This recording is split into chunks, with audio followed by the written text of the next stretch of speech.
Este es el programa número 17 ya de nuestra serie El actor y su mundo. En los programas anteriores hemos venido tratando, nuestras figuras invitadas han venido hablando acerca de la crítica teatral en nuestro medio. Han hablado de los críticos o de los cronistas de teatro, si ustedes prefieren la expresión. No se han limitado solamente a ello, también han emitido juicios críticos respecto a la labor de sus compañeros en escena y de sus demás colegas en la profesión. En el programa de hoy van a ser autocríticos y por eso lo hemos titulado el programa de la suprema humildad. Oigámoslos hablar acerca de sus propias incorrecciones, errores, fracasos y aprendamos. Sí, claro, como todos lo hemos tenido. He fracasado en el matrimonio, he fracasado en muchas cosas, pero en el teatro poquito. Esto sí es muy pedante, pero sí recuerdo haber llegado a un teatro y haber 14 personas. Y una vez en el Teatro de la Capilla, haciendo 13 a la mesa, había un señor en el patio de lunetas. Creo que boxeaba el Pajarito Moreno, que era un boxeador muy bueno en aquel entonces. Y entonces lo invitamos a cenar, el maestro Novo salió y lo invitó a cenar, y al día siguiente lo invitamos. Tuvo mucho éxito la temporada con Marilo Elisa Gañi, y la dirigió el maestro Novo. Y es una obra muy bonita, una comedia estupenda, 13 a la mesa, de Sobación. Y había un solo espectador, y era aterrador, ¿verdad? Y otra vez en Toluca, que fuimos a hacer miércoles de ceniza de Basurto y no se había enterado nadie, y era también, espantaban en la tercera fila. Pero en fin, de estas cosas, pues todos los actores tenemos, ¿no? De llegar a una plaza y decir, señora Guilmay, ¿qué hace usted por aquí? Porque no estaba anunciada, por supuesto, hubo que suspender y marcharse, porque el representante no había hecho nada, ¿no? Y esto sí es angustiosísimo, porque en el teatro cuando se gana, y cuando se pierde, pero a lo bestia, y si no que lo diga Enrique, ¿verdad? Que es empresario. Me refiero a Gómez Vadillo, que está por aquí, que es empresario. Yo creo que todos tenemos limitaciones. Yo conozco hasta cierto punto las mías, tal vez lo que menos conozca dentro del teatro sea a Ignacio López Tarso como intérprete y como persona, pero sí conozco ciertas limitaciones que todo el mundo debe tener, que todos tenemos. Ay, doctor, vivimos en un país donde la gente no le gusta que uno triunfe. Todos.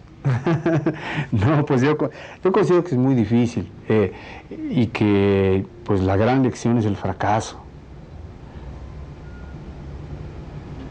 Si nos ponemos a ver la cartelera y vemos cómo se ha incrementado de unos años para acá, se da uno cuenta. Yo tengo 55 obras en el lomo y muchas de ellas han durado muchos años, así es que pues quiere decir que he trabajado mucho. Y entonces hay un problema, que evidentemente si yo hablo de éxitos, bueno, éxitos porque han sido muy sonados, de pronto le digo que Sugar, Zaratustra, El diluvio que viene, Mi vida es mi vida, que estoy haciendo en la actualidad, mencioné el Tiempo de Campeones, algunas que han tenido mucha repercusión, pues que serán 15, y el resto no fue nadie. Es decir, yo me acuerdo de una obra que se llamaba Al caer la noche, que yo dirigía y actuaba en la orientación, y que un día el delegado nos llegó a decir la segunda llamada, pues ya ni se maquillen porque pues no vino nadie. Entonces pensamos que de toda esta enorme ciudad, así nadie como una mosca en una telaraña había caído al teatro. Un fracaso estrepitoso, por ejemplo, cuando hicimos Troilo y Crécida, para inaugurar el aquel entonces Teatro Comonfort, que ahora se llama Celestino Gorostiza, en la Navidad del 65. Tuvimos un estreno de más de 4 horas, muy lento, muy desafortunado, después de un largo periodo de ensayos, creo que más de 7 meses, y pues muy desgastante y muy frustrante, pero se aprende, evidentemente se aprende mucho. Una que me sucedió en Cancán, por ejemplo, estábamos de gira y entonces el número final era el Cancán. Entonces, cuando empecé yo a cantar, entre comillas, no hago trampas con el can-can, tararara, rirararán, alguien pasó y desconectó la cinta. Entonces me quedé taratatan y oí que ya no estaba el ese y empecé y seguí, ¿no? Tararirán, tarararán, tararita, rirararán. La gente empezó a decir qué le pasa a esta señora que canta sola como loca, pero alguien ya conectó el ese y seguí, pero además no me fui, era en el mismo exacto momento entró la cinta y siguió. Fue muy bonito, me aplaudieron mucho, gritaron bravo. Pues de hecho mis primeros 8 años de carrera fueron puros fracasos. No hice más que dar tumbo tras tumbo, ¿no? Todo muy mal, todo el mundo hablaba de que malo era yo. Me llegaba a dar cuenta porque la gente es muy razonable, como le decía antes.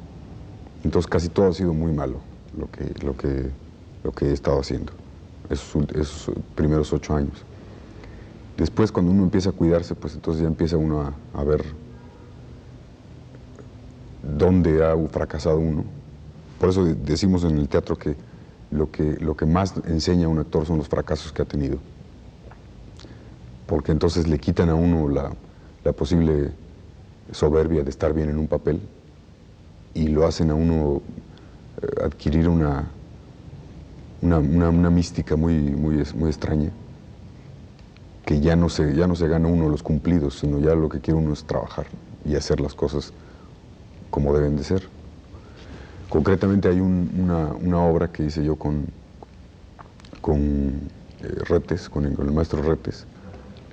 Era una adaptación de Orson Welles a la novela de Melville, de la ballena, ¿no? La ballena blanca, de Moby Dick, se me fue de un momento.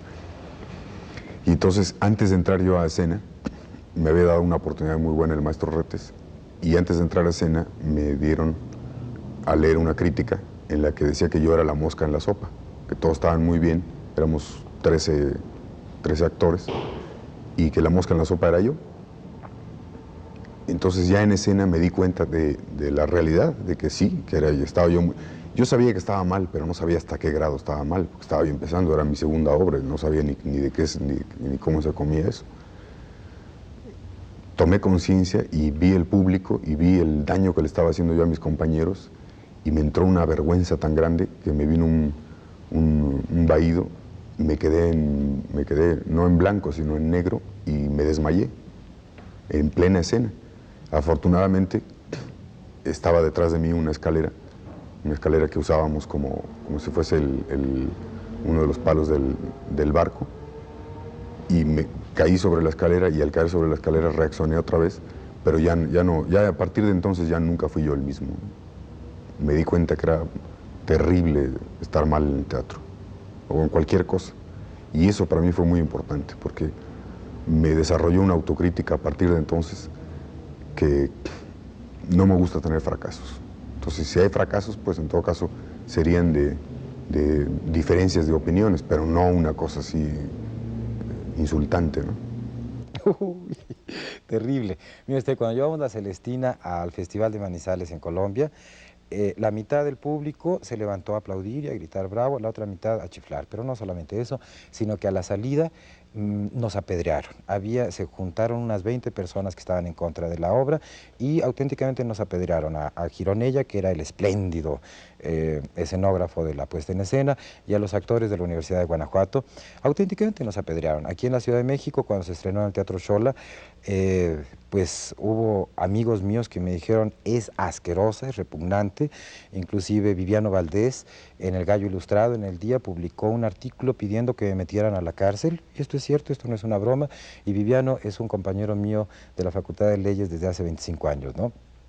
Las reacciones que produce dirigir en Tercera Zona no son de medias tintas. O hay una aceptación absoluta y una entrega total del público, o hay un rechazo definitivo también. Eso fue lo que le pasó a Alejandro, que de alguna forma, aunque él era un gran revolucionario de la forma también, que eso es muy importante, él iba mucho hacia la Tercera Zona. De ahí el enorme rechazo que tuvo durante mucho tiempo en la Ciudad de México. Ahora a Alejandro se le considera un clásico, como a Buñuel. Ahí está Buñuel, precisamente. Buñuel es un gran director de Tercera Zona, y acuérdense acuérdese usted, la cantidad de obstáculos que le puso el cine mexicano para lograr sus obras maestras, con excepción, claro, de Danziger y de Alatriste, ¿no? Así, el público muchas veces, cuando no hay una sintonía, y ahora sí podemos hablar de sintonía, en tercera zona, el público pequeño burgués, sobre todo, el público defendido, el público de las buenas maneras, rechaza totalmente la tercera zona, pero los inditos, muy humildes, los estudiantes, los obreros y los grandes espíritus intelectuales aceptan ávidamente esta forma de teatro. Una de las primeras veces que actué en teatro, un festival de primavera que organizaba el Instituto Nacional de Bellas Artes, en el Teatro Hidalgo. Nuestra representación era tan fallida que se caían partes de la escenografía, los actores no se sabían el texto, entonces salía el director y decía, lo lamentamos mucho, pero ya no vamos a continuar. Y entonces el público se divertía tanto, se reía tanto, que decía, sí, sí, que continúen, que sigan. El director accedía y decía, bueno, nos esperan 5 minutos, y cerraba el telón, volvíamos a reconstruir lo que estaba en el escenario y volvíamos a empezar. Y a los 10 minutos, mientras alguien decía un texto muy solemne, se caía una lámpara o se equivocaba, no sabía qué seguir, y volvía a entrar al director y volvía a interrumpir y decía, ustedes perdonen, pero es que no podemos continuar. Y esto produjo un humor involuntario que inclusive yo he pensado en usar en algún recital, en algún espectáculo, porque creo que funciona muy bien. Creo que esta experiencia, utilizando el lado positivo de el sentirse perdedor en el escenario, el saber que uno no es el dueño de la situación, es muy positiva, sobre todo cuando se empieza. Fracasos, ¿cómo no? Claro que sí, sí. Sí, absolutos. Por ejemplo, yo el año pasado estuve haciendo acá un monólogo sobre Emily Dickinson, una poetisa de Boston del siglo pasado. Y bueno, no fue mal porque yo hice 110 representaciones, pero no fue éxito. Pero era una obra demasiado ambiciosa, era un monólogo y era demasiado ambicioso, y desde luego pues era justo que no tuviera la anuencia de público que debía tener, ¿no? Fracasos pues todos los tenemos, ¿no? En la vida y en el trabajo, y no solo los actores, sino creo que los profesionistas de cualquier índole. Y es necesario fracasar, es necesario fracasar, porque si no uno se envanecería mucho, perdería la autocrítica. El fracaso ayuda a desarrollar el sentido de la autocrítica. Ha habido varios, ¿no? El que recuerdo yo con mucha... Pues ahorita hasta, no sé, me da risa, porque ensayamos una puesta en escena del Popol Vuh. Desde ese momento ya era muy difícil, porque es como querer poner la Biblia en teatro. ¿Cómo se le puede dar ese suceso mágico en teatro, montar en teatro el Popol Vuh? Muy difícil. Se puede montar a un nivel así de anécdota, ¿no? Y vestidos así prehispánicos y con plumas y todo eso, pero no estamos tocando. Entonces esto fue un intento de realmente tratar de alcanzar un poco la esencia de un libro así mágico, que en este caso el Popol Vuh. Ensayamos 7 meses y la presentamos un día solamente. Y durante la representación, durante el segundo acto, la gente se salía. Yo me acuerdo mucho de un momento en que yo estaba diciendo mis parlamentos, al mismo tiempo veía cómo se salía la gente. Porque el Teatro del Galeón, esto fue en el Teatro del Galeón, tiene salidas laterales, la gente prácticamente pasaba enfrente de mí para salirse. Y uno como actor tiene que seguir, pero en ese momento era la conciencia de estar fracasando auténticamente. Porque al mismo tiempo de uno estar actuando, o de supuestamente estar en el momento creativo, culminatorio de los ensayos, en ese momento mismo salirse la gente, pues es la conciencia del fracaso, ¿verdad? Simultáneo, o sea, realmente no es ni siquiera decir, crear conciencia después de que estuvo mal, o que le digan a uno, un amigo sincero, que te diga, francamente, estuviste mal, que se agradece mucho también, ese tipo de amigos, porque todo el mundo quiere quedar bien, estuviste muy bien y todo esto, pero pocas veces le dicen la verdad a uno de lo que realmente piensan. Nuestros compañeros pocas veces yo mismo pocas veces emito un juicio honesto sobre lo que realmente me pareció el trabajo de mis compañeros. Y fracasos, pues sí he tenido fracasos. Voy a acordarme ahora de un fracaso como director que me pesa mucho porque fue con una obra ajena de Rafael Solana, El Día del Juicio. Es una obra magnífica, estupenda, y yo la dirigí en las Olimpiadas para el teatro, en el Teatro Xola, y de alguna manera se me escapó de las manos y fracasé en ella, y no diré que hice fracasar al autor, pero uno de mis remordimientos es que no tuvo el éxito que pudo tener por eso. En cambio hubo otra obra, Las Madres de Rodolfo Usigli, que para mí es muy buena y que para muchos no lo era, en que mi dirección contribuyó a que tuviera más éxito. Pero fracasos como escritor, bueno, en México no hay fracasos así de que lo menen a uno o que lo chiflen como en España, lo cual es malo, porque es sano, es higiénico, es una catarsis, es una purga, y aquí no existe esa pasión. En España todavía, ya menos, pero ya la gente se sale nomás. Pero yo vi el estreno, por ejemplo, de Los Tigres Escondidos en la alcoba de Jardiel Poncela, en que arrancaban butacas y las aventaban, y chiflidos y unas cosas pavorosas que se ponía uno a temblar. Ahora ya casi no existe eso, pero a veces sí existe, y es sano, es bueno. Yo cuando oigo que si una gente está burlando o está bebida, entonces sí hay que sacarla del teatro. Pero Valle Inclán, por ejemplo, gritaba, qué malo es esto, hiciera obra de Benavente o de quien fuera, y se salía. Yo creo que el público tiene derecho y que eso es sano y que es bueno cuando no es producto de la enemistad o de otros sentimientos. Pero el fracaso sí lo he sentido en algunas obras mías que no llegaban. Por ejemplo, yo escribí una obra que se llamó Olor de Santidad, que estaba un poco inspirada, no en la vida, pero en la figura de una señora mexicana, doña Concha Cabrera de Armida, cuyo proceso de beatificación está próximo o sea que pronto va a ser santa, yo creo. Y yo de niño entré un día en su casa y la vi, y vi en sus manos las llagas. Años después me han dicho que era una ilusión mía, hasta una monja sobrina de ella se enojó y me dijo que esas invenciones perjudicaban el proceso, y entonces yo me enojé con ella porque le dije que si ella no, que yo podía haber estado, pues, no sé, no iluminado, pero deslumbrado, influido, tenía yo 13 años o 14, pero que yo vi esas llagas. Bueno, sí las vi. No sé si sería una ilusión, quién sabe. A lo mejor a mí se me reflejaron porque entonces era yo todavía inocente. Y después, a lo mejor la señora no lo era y por eso no las vio nunca, no sé. El caso es que me inspiré en eso y escribí Olor de Santidad.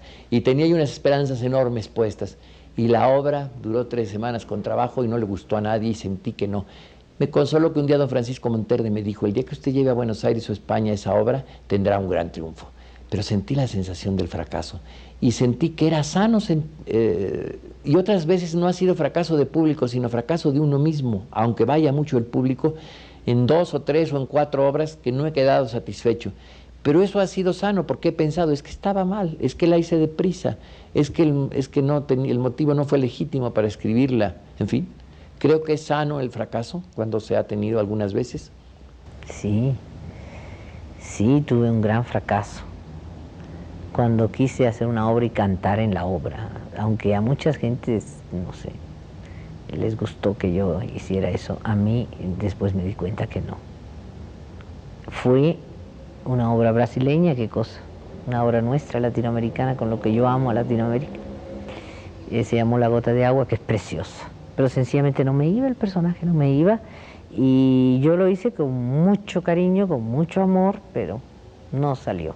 Para mí, ese ha sido mi único fracaso. Se llamó La Gota de Agua. Es mi único fracaso, pero sí, lo considero un fracaso. Mucha gente me dice que no. Ay, bueno, pues si 50 años de actriz y tener un fracaso, pues yo creo que no es mucho, ¿verdad? Pero sí lo considero un fracaso, absolutamente. Una vez más se confirma nuestra tesis.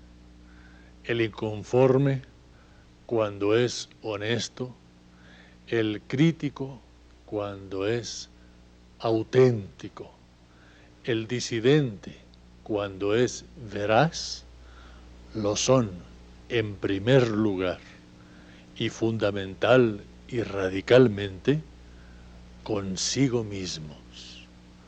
No existe crítica más honesta que la autocrítica.